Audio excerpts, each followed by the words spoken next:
Happy Bharat, happy world, rich Bharat, rich world. నేను Kavyashri Kapila Maharshi numerology office లో PRO.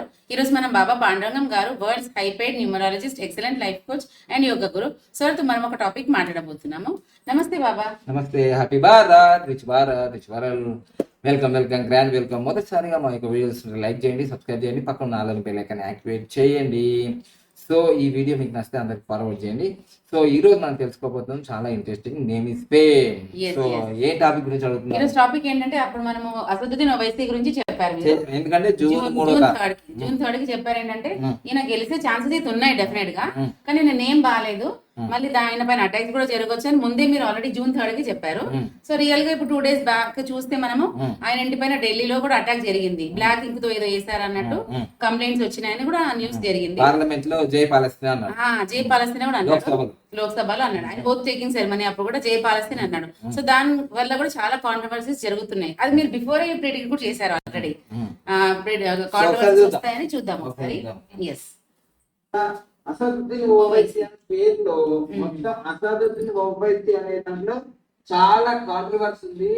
దాంట్లో 48 అనేది సూసైడ్ నెంబర్ ఉంది, తర్వాత 63 అనేది వెరీ డేంజర్ నెంబర్, మళ్ళీ 48 అనేది వస్తే మళ్ళీ అంటే చార్లీ అనేది నేమ్ నెంబర్, పైథాగరస్ తర్వాత పిరమిడ్ కూడా చాలా డేంజర్. అసదుద్దీన్ ఓవైసీ అనే పేరులోనే చాలా డేంజర్ నెంబర్స్ ఉన్నాయి. అందుకోసం ఎప్పుడు వాళ్ళు వార్తల్లో నిలుస్తుంటారు వివాదాస్పదంగా. ఒక 5 నిమిషాలు పక్కన జరగండి ఇది అంటారు లేదా, ఇలా అసదుద్దీన్, అక్బరుద్దీన్ ఈ 2 పేర్లు వింటున్నారు. సో ఇవన్నీ అసదుద్దీన్ ఓవైసీలో ఇన్ని ప్రాబ్లమ్స్ ఉన్నాయి. కానీ జాగ్రత్త, అది మరి రాబోయే రోజుల్లో నేను ఇట్లే చెప్పినా, ఎందుకంటే అక్కి మహేష్ గురించి ఇట్లే చెప్పిన 48 ఉంది, శ్రీరెడ్డికి 48 ఇట్లా చెప్పిన. శ్రీరెడ్డి ఉంది కానీ 48 అనేది చాలా డేంజర్. కానీ సో ఇది చెప్పడం జరిగింది కదా. సో అదే విధంగా ఆయన అంటే రాబోయే రోజుల్లో ఇవి జరుగుతాయని చెప్పాము మేము. సో ఇప్పుడు ఆయన జరిగి ఆ విధంగా కాంట్రవర్సీ అవుతుంది, వివాదం అయితే, గొడవలు అయితే అంటే ఇప్పుడు ఆయన ఏం చేసిండు, ఆయన ప్రమాణ స్వీకారం చూడండి ఒకసారి. ప్రమాణ స్వీకారం చూస్తే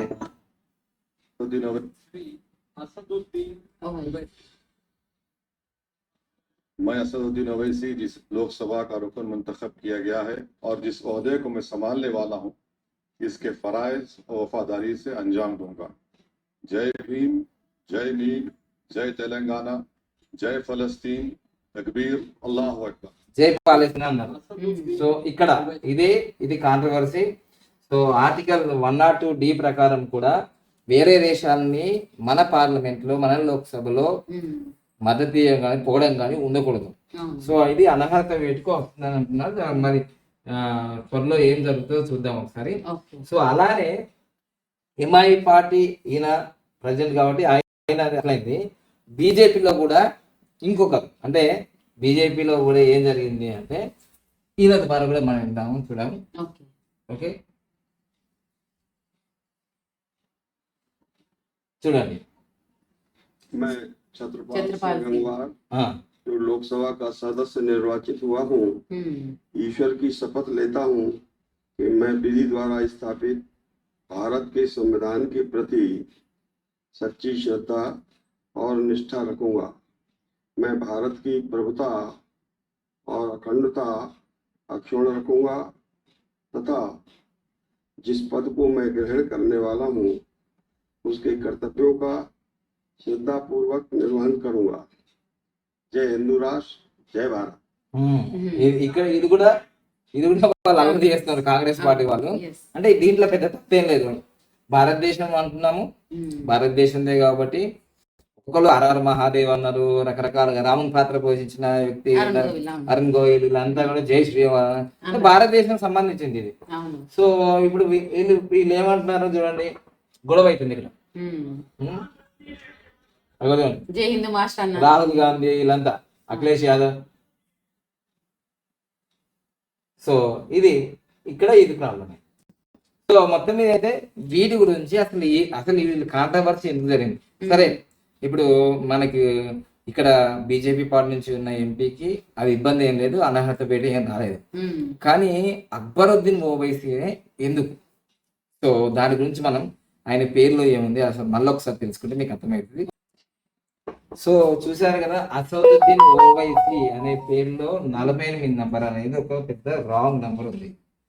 సో ఇది ఒక పెద్ద రాంగ్ నంబర్, ఇది ఒక రాంగ్ నంబర్, ఇది కూడా పెద్ద రాంగ్ నంబర్, ఇది కూడా పెద్ద రాంగ్ నంబర్. అందుకోసం ఎప్పటికి కాంట్రవర్సీ చేస్తుంటారు అన్నమాట. సో అసదుద్దీన్ ఓవైసీ, కానీ ఓవైసీ అనేది కానీ మంచిగా ఉంటుంది. కానీ ఇప్పుడు ఆయన పేరు మొత్తం పార్లమెంట్ కూడా అసదుద్దీన్ ఓవైసీ ఉంటుంది ఖచ్చితంగా. అదేవిధంగా ఇక్కడ ఛత్రపాల్ సింగ్ గాంగ్వార్ ఈయన దాంట్లో కూడా ఇది కూడా 71 అనేది అంత మంచిది కాదు. 108 అనేది ఓకే, ఇది కూడా మంచిది కాదు, ఇది కూడా మంచిది కాదు. సో ఈ ఇద్దరి యొక్క దాంట్లో ఆ యొక్క మనకు ప్రమాణ స్వీకారంలో ఇద్దరిది కొంచెం ఇబ్బంది పడ్డారు.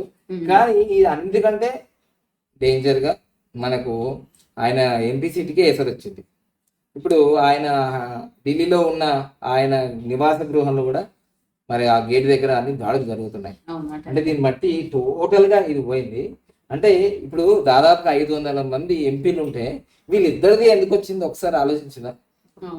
ఓకే, ఇక్కడ ఏంటిదంటే ఛత్రపాల్ సింగ్ గాంగ్వార్ అన్నాడే జై హిందూ రాష్ట్ర జై భారత్ అన్నాడు. అది మనకు సంబంధించింది, ఇబ్బంది ఏం లేదు.